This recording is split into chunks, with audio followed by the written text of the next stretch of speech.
जय Shri Jagannath friends welcome welcome welcome बहुत सारा स्वागत आपण मानक मो चैनल रे। आज वीडियो आरंभ करने पूर्व जदि चैनल रे नुआ अच्छा चैनल को सब्सक्राइब करंतु, वीडियो गोटे लाइक कर दिंतु आ कमेंट बॉक्स रे मोर भूल अच्छी कि ठीक अच्छी कि वीडियो आपण मन केमिति लागला निहाती कमेंट माध्यम रे जनइबे। आसंतु वीडियोटी स्टार्ट करिबा। संध्या समय रे घरर द्वार पाखरे दीप जालिबा द्वारा केउ फल प्राप्ति होइथाय। आसंतु वीडियोटी को सुनिबा।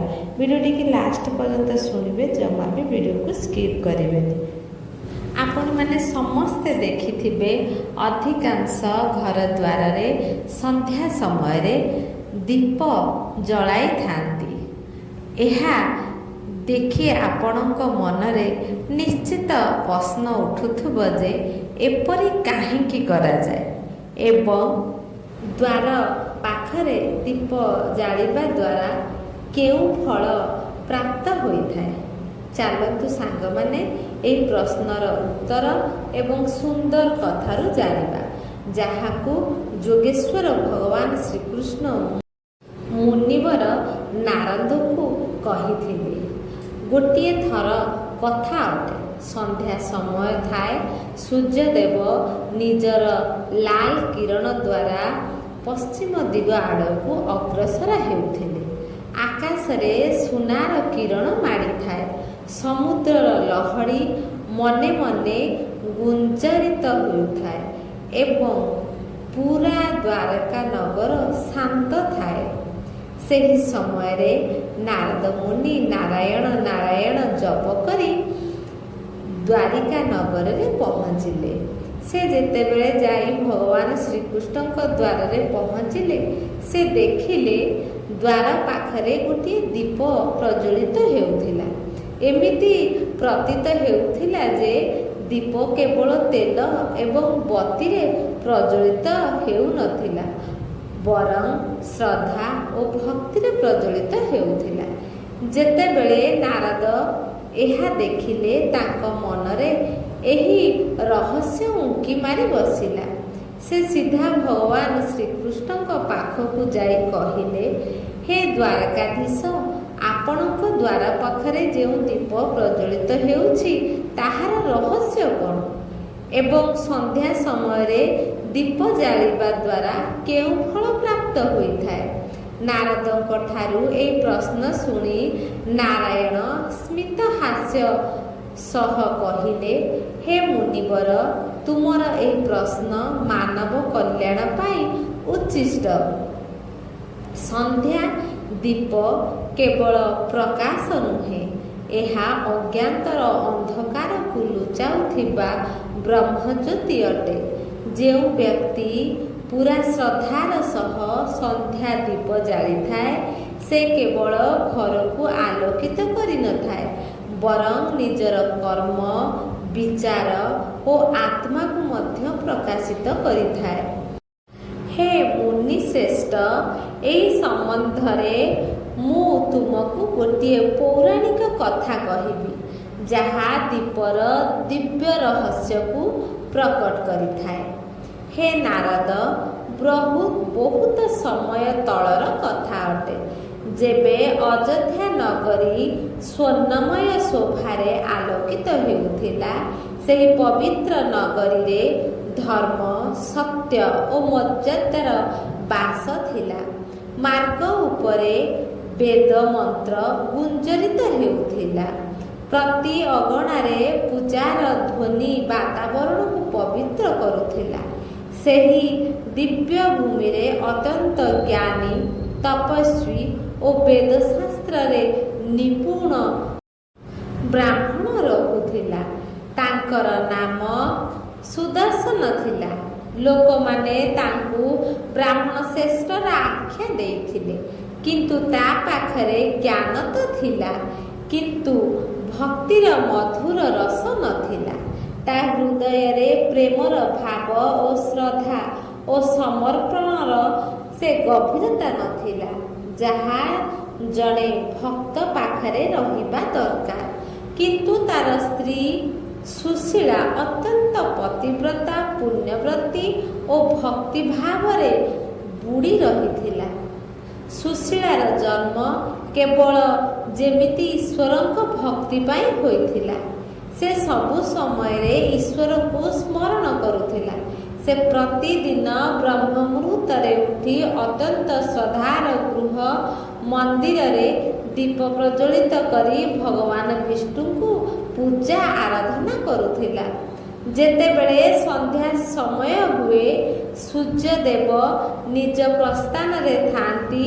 ସେହି ସମୟରେ ସୁଶୀଳା ନିଜ ଘର ଅଗଣାକୁ ଭଲ ଭାବରେ ସଫା କରି ଅଗଣାକୁ ଏପରି ସଜାଏ ସତେ ଯେପରି କୌଣସି ଦେବାଳୟର ବାତାବରଣ।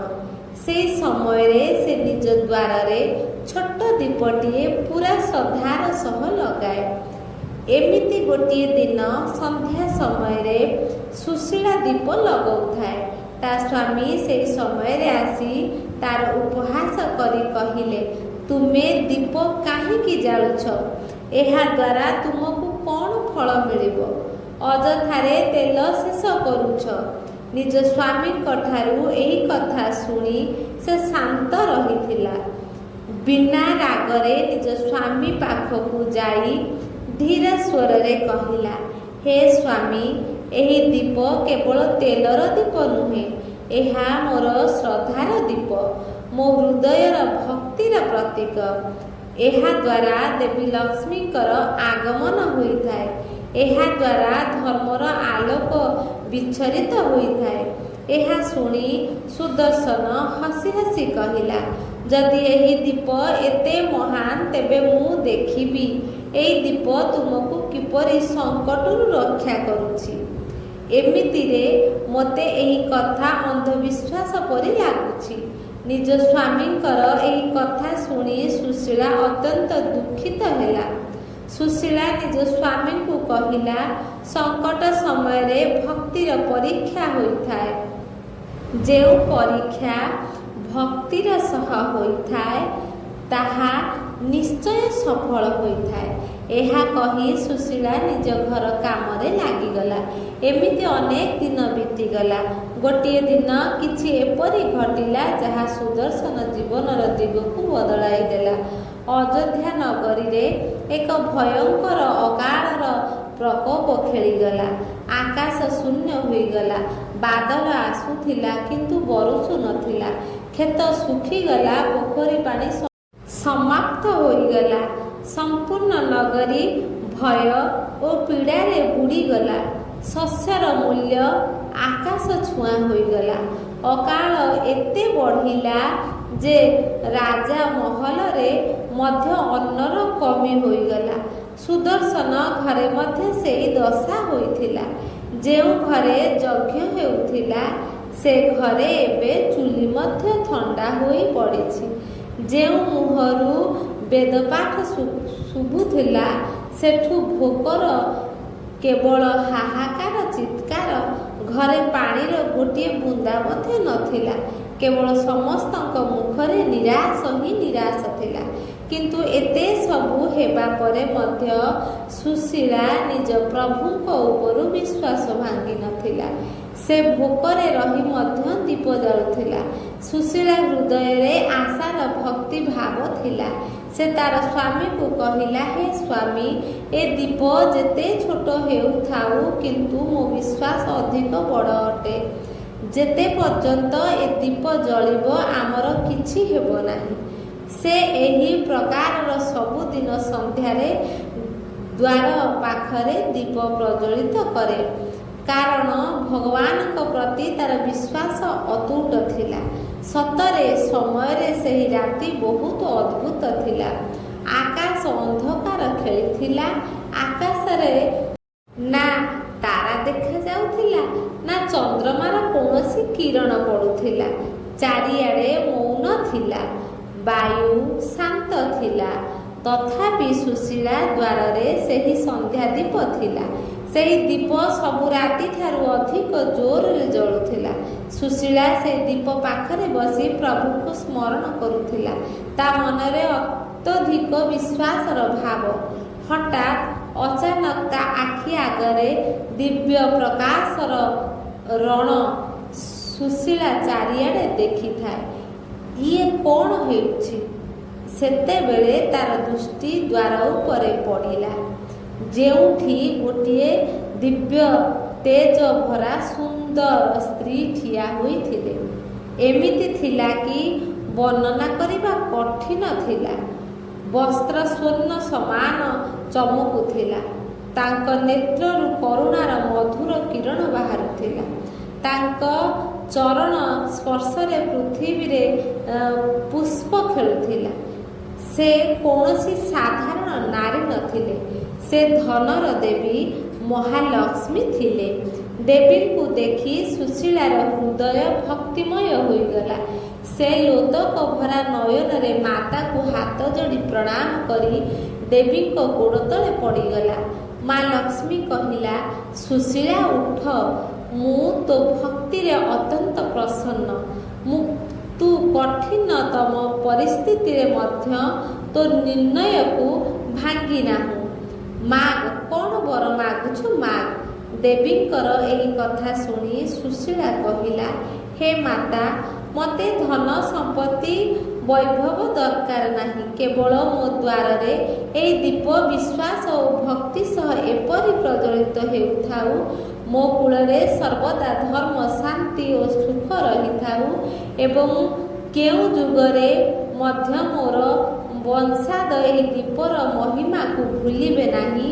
ସୁଶୀଳା ମୁହଁରୁ ଏହି କଥା ଶୁଣି ଦେବୀଙ୍କ ହୃଦୟ ମାତୃତ୍ୱରେ ଭରିଗଲା। ଦେବୀ ଲକ୍ଷ୍ମୀ ମଧୁର ସ୍ୱରରେ କହିଲେ, ତଥାସ୍ତୁ, ତୁମର ଘରେ ସର୍ବଦା ପ୍ରକାଶ ରହିଥାଉ। ଯେଉଁ ବ୍ୟକ୍ତି ଶ୍ରଦ୍ଧାର ସହ ସନ୍ଧ୍ୟା ସମୟରେ ଦ୍ୱାରରେ ଦୀପ ପ୍ରଜ୍ୱଳିତ କରିବ, ତାର ଜୀବନରୁ ରୋଗ, ଭୟ, ଦାରିଦ୍ର୍ୟତା ଦୂରେଇ ଯିବ। ତା ଘରେ ସର୍ବଦା ମୋର ଛାଇ ବାସ କରିବ। ଦେବତାମାନେ ସ୍ୱୟଂ ତାର ରକ୍ଷା କରିବେ। ଏତିକି କହି ଦେବୀ ଅନ୍ତର୍ଧ୍ୟାନ ହୋଇଗଲେ।